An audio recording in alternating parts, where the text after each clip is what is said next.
Ano siya? Okay.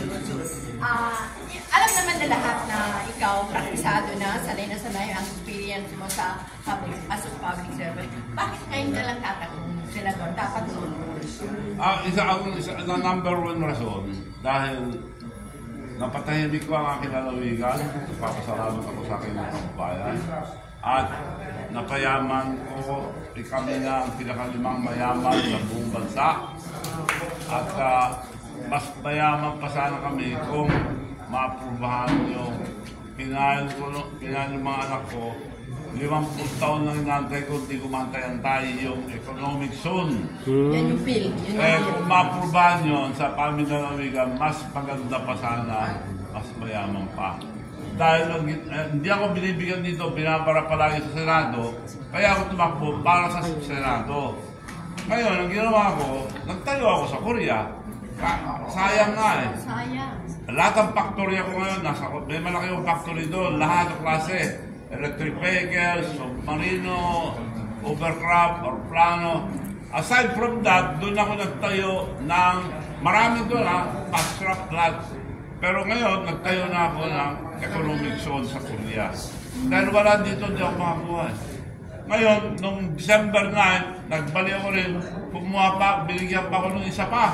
So, tinatayo ko na lang yung pangalawa. At doon, saan po yan pangalawa? Pangalawang sa Incheon, ang una sa Gangwon Province. Yung pangalawa yon sa Incheon Province, malapit sa airport ng Incheon. At sayang nga, kaya ngayon, iuwi ko yung electric factory ko ng electric vehicle, electric tricycle, electric motorcycle. At matagal na programa ng gobyerno na yan, hindi ma-implement dahil pinapadala ng tao sa bangko, ayaw nila umutang dahil may porsyento, mag-down ng 500,000, malulugi sila. Dahil tumas na lahat ang gasolina, kukunti kita nila. Ngayon, para lang matuloy yun, at para matulungan ating kababayan, dahil puro pollution, kakasakitan ating kababayan. Kaya ako na lang magpautang lahat ako kay Presidente Marcos dahil nakita kami minsan sa Dongpeng ko ng launching. Mr. President, matagal na programa ng gobyerno nung nakaraan pa administrasyon, marami na nakaraan. At ako na lang magpautang sa lahat ng electric vehicle, lahat ng tricycle, lahat ng motorcycle. Walang down payment, zero interest. Saan kayo nakarinig na magpautang ng bilyon sa walang interest? Wala. Ako lang ang lukuloko magpapautang. Ako lang ang lukuloko. Follow up lang. May papayong nyo mo doon sa mga baguhang tumatakong senador o senador na kumbaga wala pa naman experience pero nariyan sila dahil sikat sila. Anong may papayong? Well, masabi ko lang, dapat isa lang salita nila, isa lang gaya ko. Isa lang salita ko, kaya naniwala ang kabayan. Kaya naman maunad kami dahil kung anong sinabi ko, ginagawa ko. At ako naglilingkod, hindi nagpapalingkod. Ang mga iba kasi pag nanalo na, papasyal sila, nanalo na, hindi na bumabalik, hindi na namin nakikita. At ikaw hindi ka na magpapayakapan, likas ka na mo yung ako. Kaya ako, sarili na ako, marami na experience sa buhay. Naging governor ako, akong presidente nila. Naging mayor ako, akong presidente ng buong Pilipinas. Naging konsyal ako, akong presidente ng buong Pilipinas. Marami na akong pinagdaanan. So, experience is still the best teacher. Kasi anong pinapag-aralan ng mga iba, pag walang experience, walang nagagawa. So, maraming, kaya nasa atin din dyan, mga babae natin. Pagka nakarating sila ng, hindi ko na sabihin, baka hindi na ako luto. Anyway, imuto nyo yung mga hindi gagawin. Ako, ginagawa ko lang. Nagpapautang na ako ng libre ng 8%. At nagbibigay ko ng bangko. Dahil 77% ang ating kababayan walang bank account. So, ibig sabihin niya na pera nasa labas. Hindi umaandar masyado ang pamilya natin. So, meron akong bangko sa Amerika, bigang Bangko International. Ngayon, gumawa ko ng Bangko Nacional.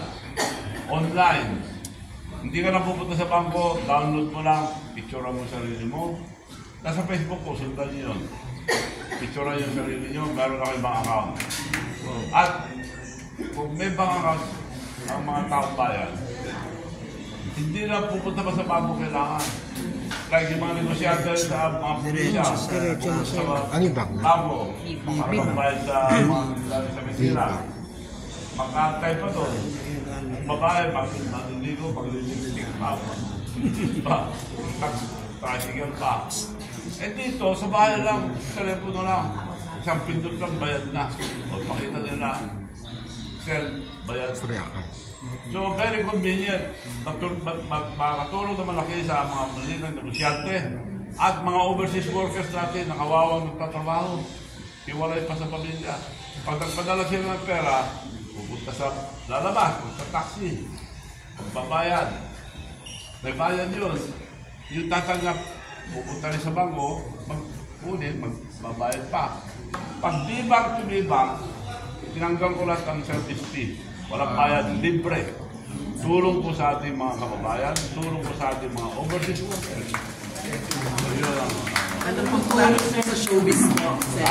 Kapag nanalo po kayo, ano pong pwede nyo magawa sa showbiz industry po? Sa showbiz po. Unang gagawin ko batas, tulong. Nakikita nyo yung tupad ngayon, mga ano-ano. Ayuda. Hindi na ibibigay lahat. Although sincere yung mga opisyal na bibigay, kung bisa yung inutosan nila magbigay, napipili na kinakawa sa mga tao. Piling-pili na lang. Yung minsan ba, nawawala. So may graft and corruption. So, ang gagawin ko, unang gagawin kong batas, yung Chavit 500. Ang Chavit 500, ang tawag dyan, meron na sa ibang bansa, Universal Basic Income. Meron na sa ibang bansa yan. Gagawin ko ng batas yan, lahat, Chavit 500. Lahat ang walang hanap buhay, pati fisherman, farmers, lahat ang mga mahirap, or sumusweldo ng below minimum wage. 18 years old and above, magkakaroon 500 habang buhay. Wow! Yun ang tulong. Ibuto mo sila, meron sila. At lahat mabibigyan. Mari Chavit, saan kukunin ang pondo, no? Yung 500 na ibibigay? Yung tupad nga, dapat gano'n doon mong kukunin yung tupad. At marami, dahil sanay na ako dyan eh. Sanay na ako gumawa ng bata. Takanda na. Pag nanalo ko, yung kagad di mabayad ko.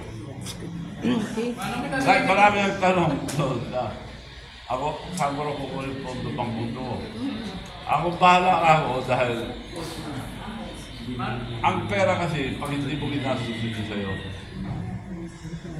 So, hindi sa'yo pera. Mamatay ka bukas, alin mo pera. Kaya ako ginagastos ko pera ko. Paano, Chavit, meron kayo gagamitin celebrities sa kampanya nyo next? Saan? Mga celebrities. Si alam ko si Ai, kasama sa Artista po, artista niya. sa mga artista po, sa mga artista. Sa kampanya. Sumuporta sa inyong artista. May bala kayo. Marami dahil ako na nagpupuntos kayo sa Dance Jimmy. Event. Saka mga kaibigan ko, puro artista dahil nung araw, ang aking nanay producer.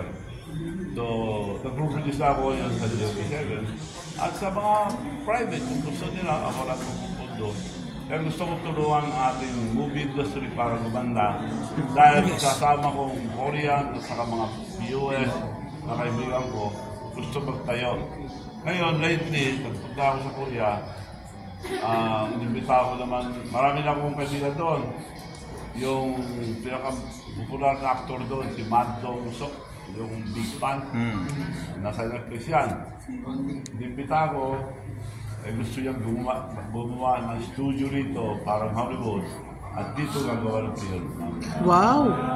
So, isasama ko yun sa mga artista natin para gumanda ang ating mga movie industry. Makatulong sa movie industry. Okay. Maraming salamat Gusto po. naman po, ano, online show, experience po. Online show yun po. online show niyo po. Kanina nakita ko pa 6.3 yung mga nanonood. Ang dami niyo pong supporters. Viewers sa...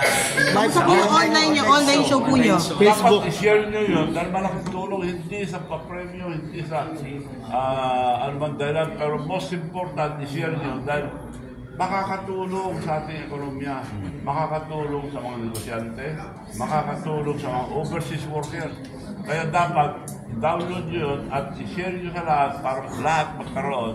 Dahil yun, kung negosyante, hindi negosyo mo, malaking pera yun. Pero hindi. Libre lahat. Libre, hindi ka na pupunta sa bangko pa, walang porsyento, wala. Tiyanggal ko ang service fee. Wow. At makakapag-withdraw ka sa lahat ng bangko, makakapag-deposito ka sa lahat ng bangko dahil Banknet. At kinakausap ko ngayon, lahat. Mga convenience store, lahat. Lahat, pagkasulinahan, kinakausap ko lahat. Para lahat ng popular, para doon na lang magpundo at mag-withdraw.